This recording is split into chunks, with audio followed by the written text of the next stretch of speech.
জিলহজের 9 তারিখ ফজর থেকে, কয় তারিখ? 9 তারিখ ফজর থেকে শুরু হবে। 13 তারিখ জিলহজের 13 তারিখ আসর পর্যন্ত তাকবীরে তাশরিক পড়বেন। ফরজ নামাজের পরে একবার কি পড়া কি ওয়াজিব করে দিয়েছেন, পড়ুন সুবহানাল্লাহ। আর এখন যে সময় চলতেছে, অর্থাৎ মানে জিলহজের চাঁদ আজকে হলো কয় তারিখ? আজকে কয় তারিখ?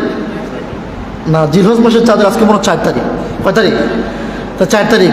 এখনই আমাদেরকে শুরু করো, অর্থাৎ 1 তারিখ থেকে আমাদের শুরু করতে হবে। তাহলে এটা হবে কি ওয়াজিব না, এটা হবে মুস্তাহাব বা সুন্নত। আমরা হাটে বাজারে, সাহাবারা কি করতেন?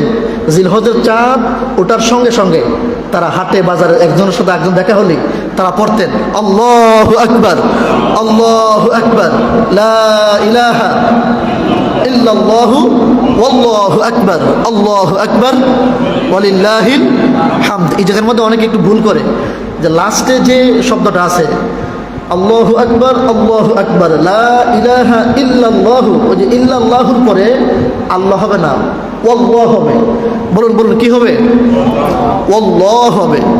তার মানে আল্লাহু আকবার, আল্লাহু আকবার, লা ইলাহা ইল্লাল্লাহু ওয়াল্লাহু আকবার, আল্লাহু আকবার ওয়ালিল্লাহিল হামদ। এই তো জানছেন একটা জিনিস, জানছেন না? এটাই তো জানা। আর ইসলামে প্রবেশ করে আপনার কি করতে হবে? জানতে হবে। কি করতে হবে? না জানলে চলবে না। আজকে আমরা জানবো কুরবানির অনেক মাসলা মাসাইল সম্পর্কে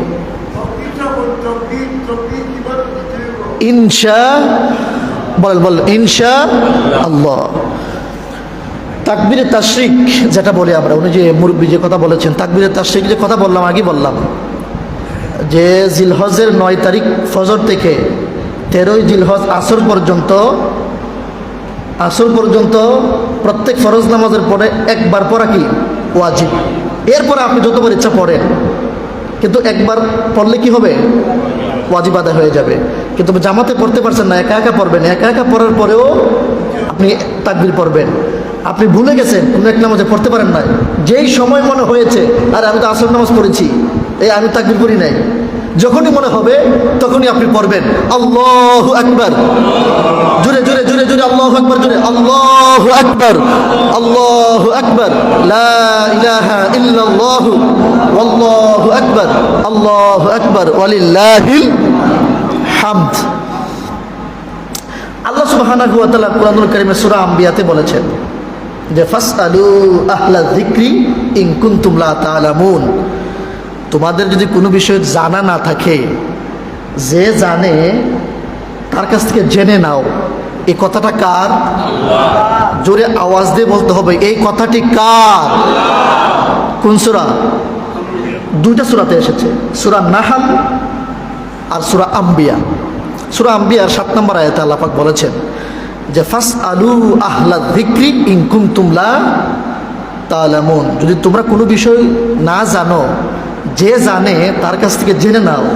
এরপরও আপনাকে জানতে হবে, না জানলে চলবে না। আজকে আমরা অনেক মানুষই ইসলাম সম্পর্কে জানি না। আমাদেরকে জানার আগ্রহ আরও বাড়াতে হবে। যেখানেই কোরআন হাদিসের জ্ঞান চর্চা হবে আমরা সেখানেই বসবো, শুনবো, যাব, বলে ইনশা আল্লাহ। সময় তো শুধু দেখেন, যারা জ্ঞান অর্জন করে 4 শ্রেণীর মানুষকে আল্লাহ পাক অটো মাফ করে দেন।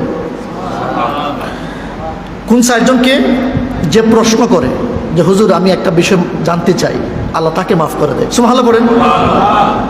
যিনি উত্তর প্রদান করেন তাকেও মাফ করে দেন। মসজিদ ভর্তি মানুষ, একে জোরে করেন না সুবহানাল্লাহ। আমি আপনাদেরকে বুঝাচ্ছি যে একটা মাসলা মাসাইল জানাটা যে কত ফজিলত। 4 শ্রেণীর মানুষকে আল্লাহ মাফ করেন। এর মধ্যে প্রথম কাকে? যে প্রশ্ন করে কোনো বিষয়ে জানার জন্য। 2 নম্বরকে? যিনি উত্তর দেন। 3 নম্বর হচ্ছে অনেক বড় মজলিস, প্রশ্ন করলো একজন, শুনলো কয়জন? মসজিদ ভর্তি মানুষ শুনে না? তার মানে যারা শুনতেছে তাদেরকে আল্লাহ পাক মাফ করে দেন। আচ্ছা, 4 নম্বর যিনি ব্যবস্থাপনা করেন, অর্থাৎ এখন তো জুমাবার তো অবশ্যই আমরা আলোচনা করবই, অন্য কোনো একটা সময়ে যে হুজুর আমরা আপনার কাছ থেকে কিছু ইলম শিখতে চাই, সপ্তাহের কোনো একটা দিনে আপনি আমাদেরকে একটু সময় দিবেন, আমরা কোরআন থেকে কিছু শুনবো, মাসলা মাসিল আমরা শিখবো, প্রশ্ন করব আপনাকে, আমরা শুনবো। এই যে একটা যিনি উদ্যোক্তা মানে ব্যবস্থাপনা করেছেন, অনেক সময় মসজিদ কমিটি মানে এটা ব্যবস্থাপনা করেন যে সাপ্তাহিক একটা আলোচনা কোনো একটা সময় হোক। এই যে যারা ব্যবস্থাপনা করবে, যারাই করবে, আপনি যদি শরীক থাকেন ব্যবস্থাপনায়, অর্থাৎ যারাই ব্যবস্থাপনায় শরীক থাকবে আল্লাহ পাক তাদেরকেও মাফ করে দেবেন। তার মানে জানার গুরুত্ব কম না বেশি? আল্লাহু আকবার, আল্লাহু আকবার। জানতে হবে, না জানলে চলবে না। সময় তো শুধু, আসুন আমরা কথা না বাড়িয়ে আমরা মূল আলোচনায় চলে যাই। প্রথম নাম্বার প্রশ্নের উত্তর দিচ্ছি। অনেক মানুষই বলে, হুজুর কুরবানি কার উপর করা ওয়াজিব? উত্তর দিবেন সকলে, এমনভাবে বুঝবেন। আর এখানে যেহেতু মাসলা মাসাল আলোচনা করা হবে, সবার ব্রেন কি এক নেই? এই যে ঘুমাবেন না, এই যে ওনাকে টাচ দেন, আমার দিকে তাকান, আমার দিকে তাকান, ঘুমাবেন না, উত্তর দিবেন। প্রশ্ন করবো আপনাকে, তাহলে কিন্তু সবাই অ্যাক্টিভ থাকবো, ঠিক না? কি জানি বলছিলাম? প্রথম নাম্বার প্রশ্ন, যে অনেকে প্রশ্ন করেন যে হুজুর কুরবানি যে আমরা করব, কার উপরে ওয়াজিব আর কার উপরে ওয়াজিব না, এই জিনিসটাকে আগে জানতে হবে। আর কুরবানির গুরুত্ব রাসূল বলেছেন, যে ব্যক্তি কুরবানি করার সামর্থ্য আছে কিন্তু সে কুরবানি দিল না, রাসূল বলেছেন সে যেন কুরবানি ঈদের ঈদগাহের যে নামাজ হয় ঈদগাহে, সে যেন আমার ঈদগাহে না আসে। নাউজুবিল্লাহ কন্যা, কি বলেছেন? যে কুরবানি দেওয়ার সামর্থ্য আছে কিন্তু কুরবানি দেয় না, কৃপণতা করে, টাকা কমে যাবে, সম্পদ কমে যাবে, আছে না এরকম কৃপণ মানুষ যে কুরবানি দেয় না। রাসূল বলেছেন সে যেন আমার ঈদগাহে না আসে। আর রাসূল বলেছেন ঈদগাহে না যাওয়ার জন্য। আপনি বুঝেন কত গুরুত্ব, কত ওয়াইড কথা। পড়েন সুবহানাল্লাহ। তার মানে আমরা যারা সামর্থ্য আছি আমরা কুরবানি করব ইনশাআল্লাহ। আচ্ছা, এখন প্রথম প্রশ্ন হলো যে হুজুর কার উপরে কুরবানি ওয়াজিব? যিনি নেশাব পরিমাণ সম্পদের মালিক 3 দিনের ভিতরে হবে। কয়দিন?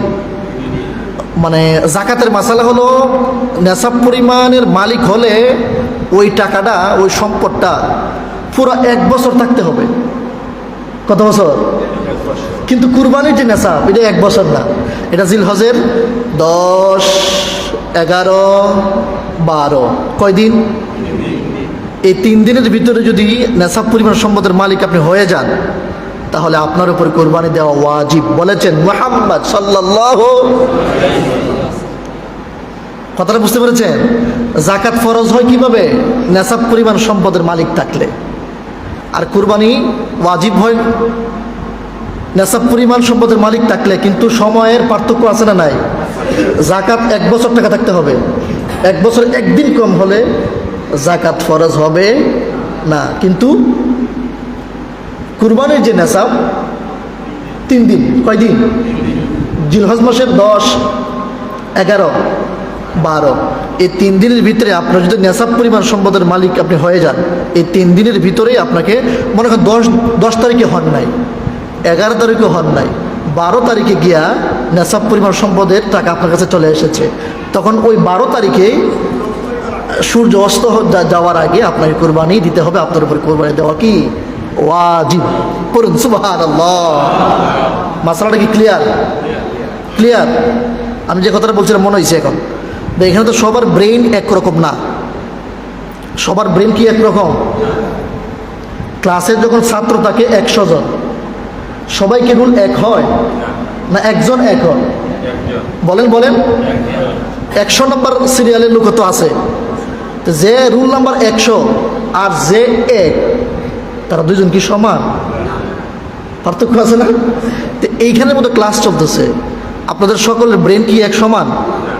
তো কারো যদি বুঝতে সমস্যা হয় তাহলে আমাকে পরে প্রশ্ন করবেন, জুমার নামাজের পরে, অথবা আমার রুমে গিয়ে, অথবা ফোনে এটা জেনে নেবেন যে হুজুর জিনিসটা আমি একটু বুঝি নাই, একটু বুঝাই দেবেন। রাজি আছি আমরা? অনেক মানুষ না বুঝে, সে শুধুমাত্র মানে ভুল বুঝে সমাজের মধ্যে ফিতনা ছড়ায়। আছে না এরকম? আপনি ভুল বুঝছেন তো, হুজুরে বলছে একটা আর আপনি বুঝেন আরেকটা, ঝামেলা আছে। এই জন্য নিয়ম কি, যে আমি একটা জিনিস বুঝছি না, সকলেই বুঝছে, আমি বুঝছি না, তাহলে মানে আমি একা একা হুজুরের কাছে গিয়ে আমি বুঝবো না, মানুষের কাছে আমি বলবো? দেখেন, মাসালা দিছি আমি, আর আপনি আরেকজন এলাকার একজন মুরব্বীর কাছে গিয়ে আপনি গিয়ে বলবেন, তো উনি কি সমাধান দিবে আপনাকে? বলছে কে? আমি বলেছি, তার সমাধান তো আমার কাছে। কথাটা বোঝেন নাই? অথবা আপনি জানার জন্য আরেকজন বড় মাফের একজন আলেমের কাছে যাবেন, কথা বোঝেন নাই? ওই আলেমের কাছে জেনে নেবেন যে হুজুর আমি জানছিলাম এইরকম, আসলে কি এরকম কিনা, এই তো হয়ে গেল। কিন্তু নাম বলা দরকার নাই যে অমুকে বলছে এটা এটা, বলবেন কি হুজুর আমি তো একটা আলোচনা থেকে শুনেছি এইরকম, আসলে কি এইরকম এটা না? নাম বলবো, বলবেন যে অমুকে বলেছে অমুকে বলেছে, তাহলে আবার গীবত হয়ে যাবে।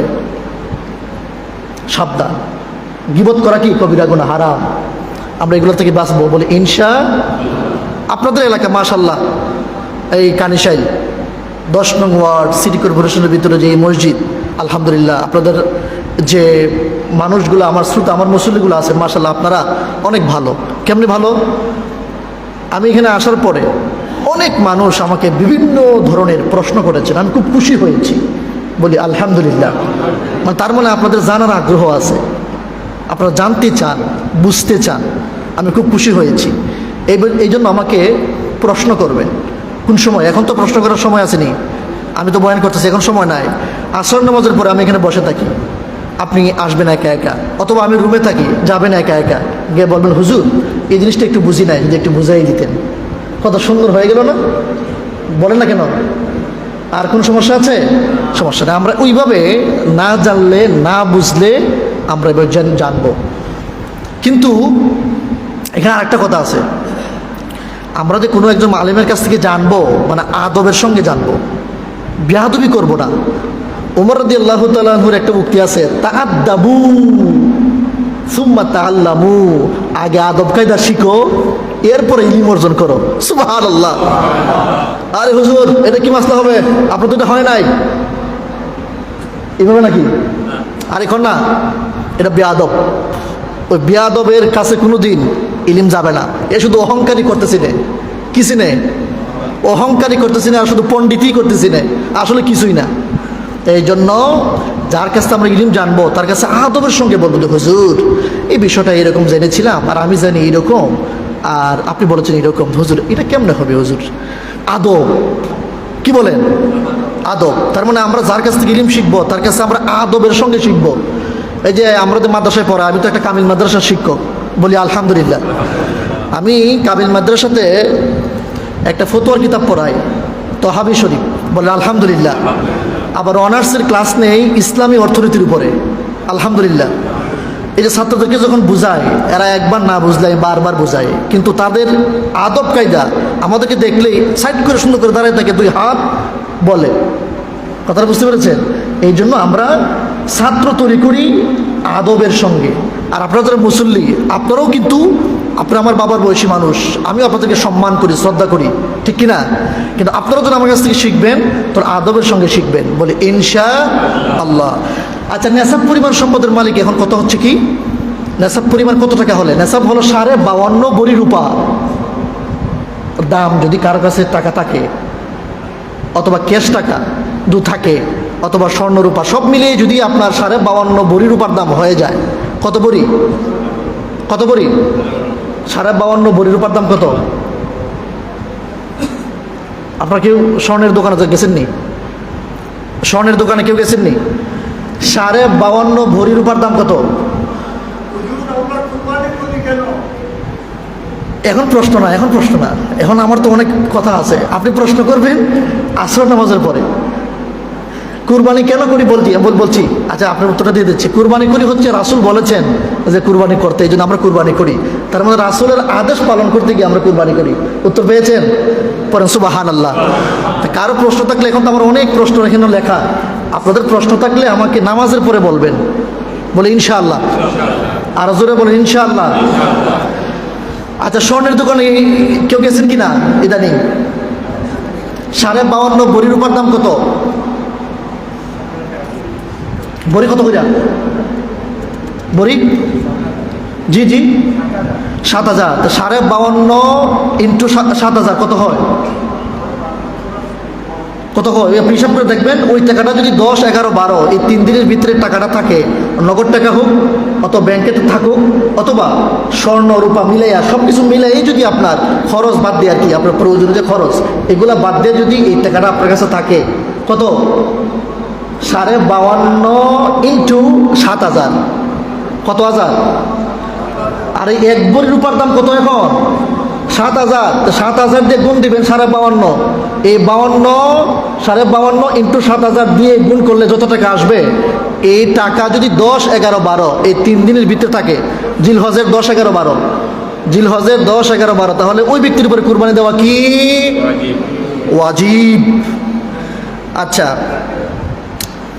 আরেকটা প্রশ্ন হচ্ছে যে হুজুর আমাদের ফ্যামিলি মানুষ হচ্ছে 7 জন, ইনকাম করে 4 জন। খুব গুরুত্বপূর্ণ মাসালা, দেখেন ইনকাম করে কয়জন? এই 4 জনের কাছে কিন্তু নেশাব পরিমাণ সম্পদের মালিক আছে।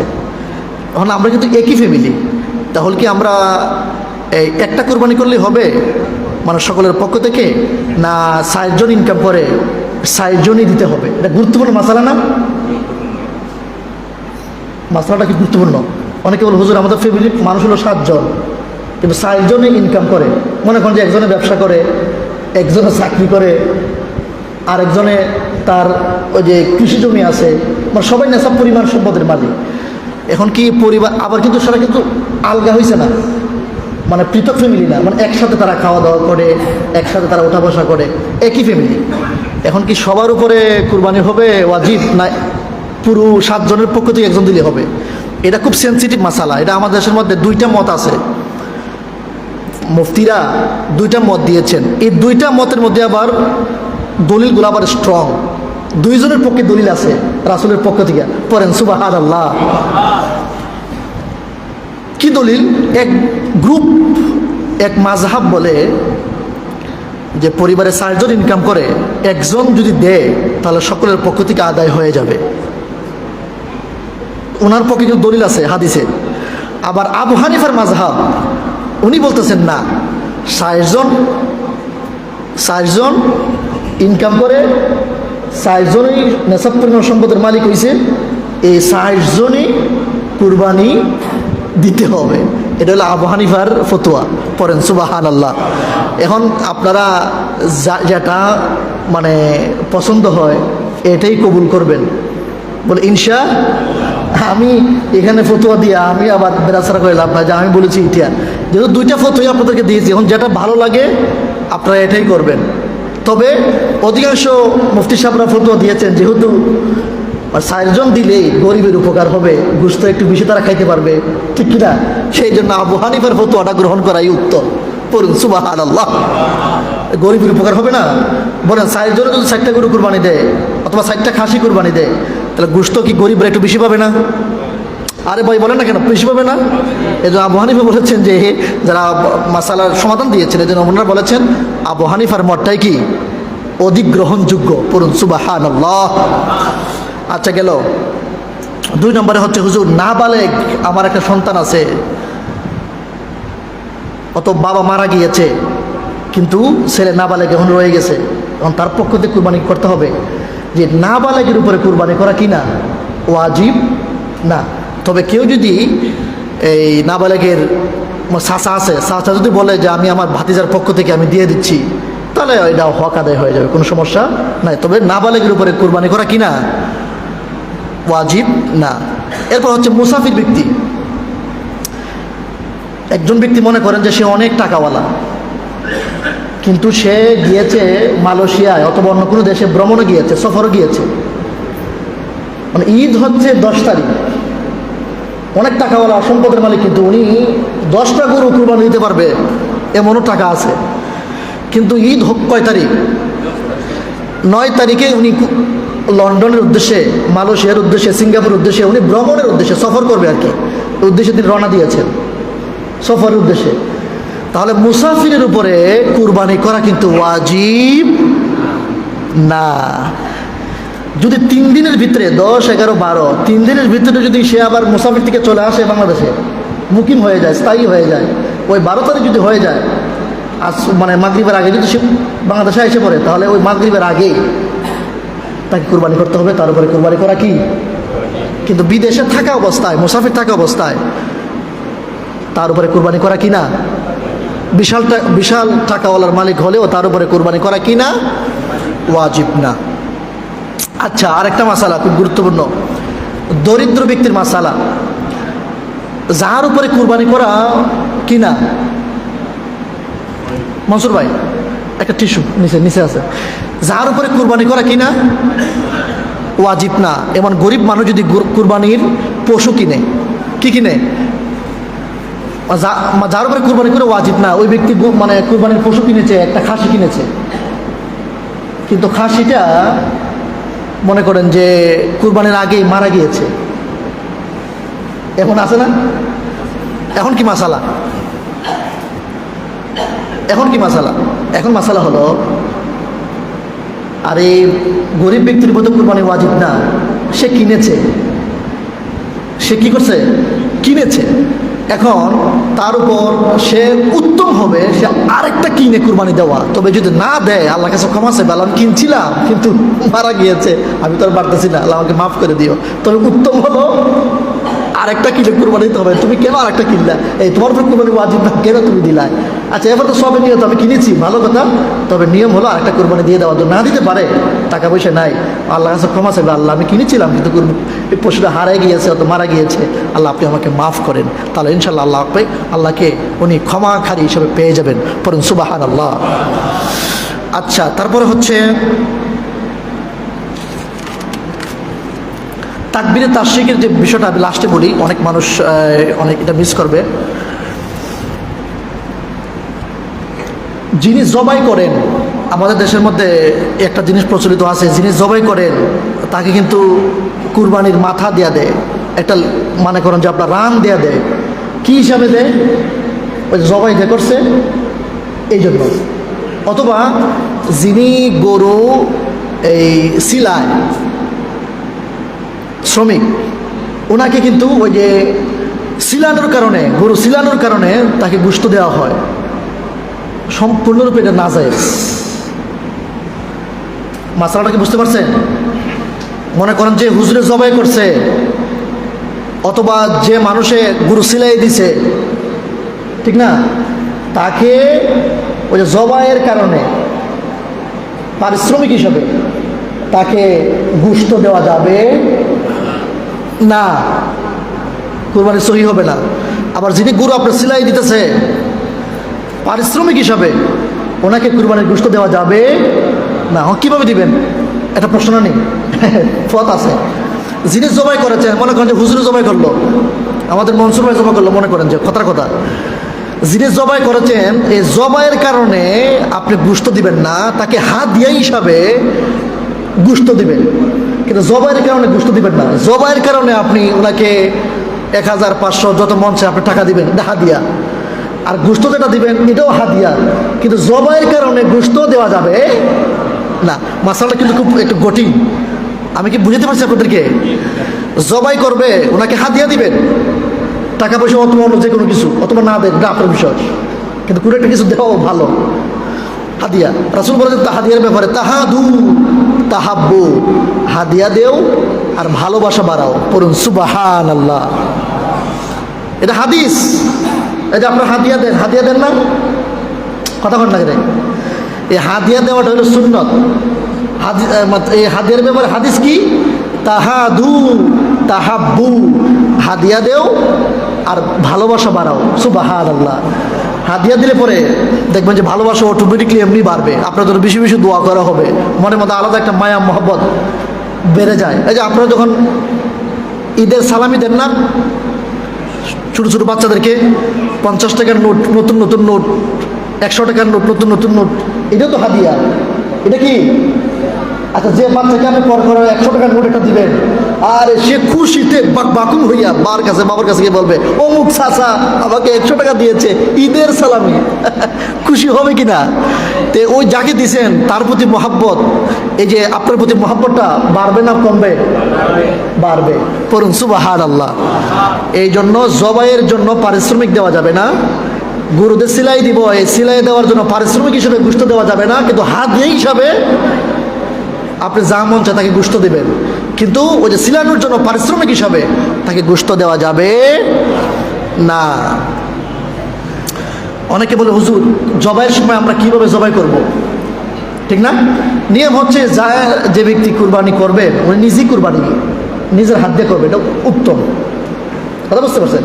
এরপরে অনেক মানুষ বলে হুজুর আমরা তো অনেক দোয়া পারি না, আবার কিভাবে করতে হয় সুন্নাহ পদ্ধতি এটাও জানি না, এই জন্য হুজুর যারা আছে ওনাদেরকে দিয়ে করাইলে মানে জবাইটা সুন্দর হয়। অনেকে আছেন এরকম। হ্যাঁ, তখন আপনি কিভাবে করবেন?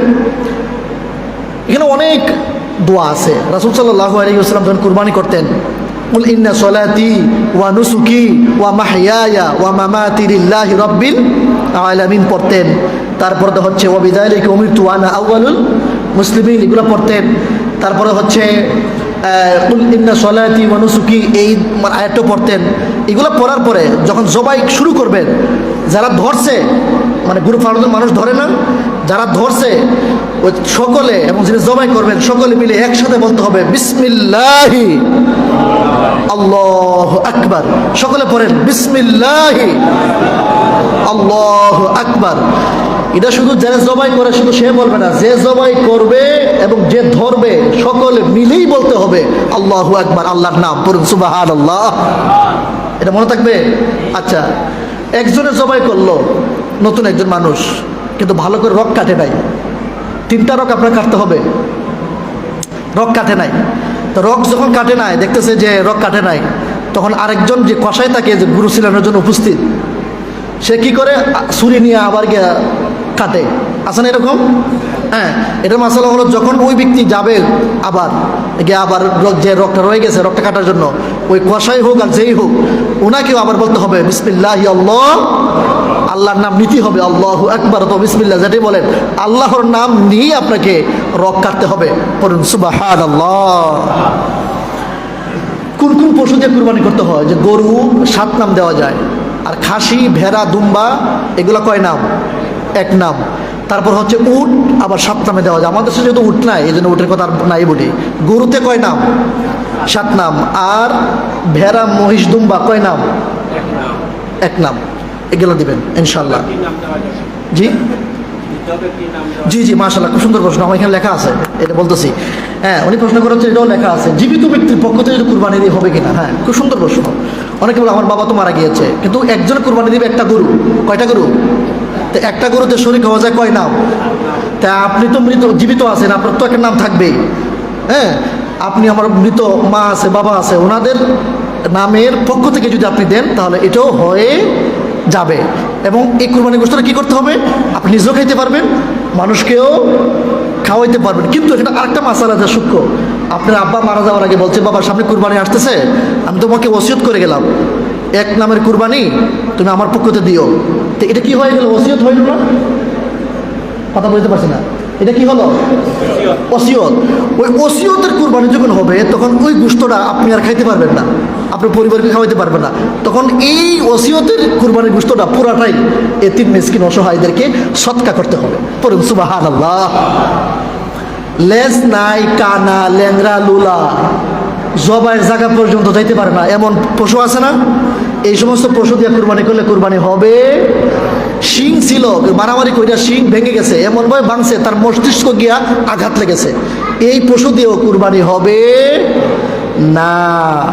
আমরা এগুলা খেয়াল রাখবো। চামড়া আপনি যদি বিক্রি করেন চামড়ার টাকা আপনি খেতে পারবেন না, চামড়ার পুরা টাকাটাই সদকা করতে হবে। বলুন সুবহানাল্লাহ। আচ্ছা, অনেকে বলে হুজুর ঋণ করে তো কুরবানি দেই, আমাদের টাইম তো শেষ হয়ে গেছে, আরও অনেক কথা ছিল। টাইমের ব্যাপারে আমাকে অনেক বলা হয়েছে, সতর্ক থাকতাম। আপনারা তো আগে আসলে তো আমি আগে আলোচনা করতে পারতাম, অনেক কথা রয়ে গেছে। যারা মাসালা জানার ইচ্ছা থাকে আপনারা ইনশাল্লাহ পরবর্তী আমাকে জেনে নেবেন। সাদাকাল্লাহুল আযীম ওয়া সাদাকা রাসূলুহুন নবিয়্যুল কারীম ওয়া নাহনু আলা যালিকা মিনাশ শাহিদিন ওয়াশ শাকিরিন ওয়ালহামদুলিল্লাহি রাব্বিল আলামিন। আসসালামু আলাইকুম ওয়া রাহমাতুল্লাহি ওয়া বারাকাতুহু।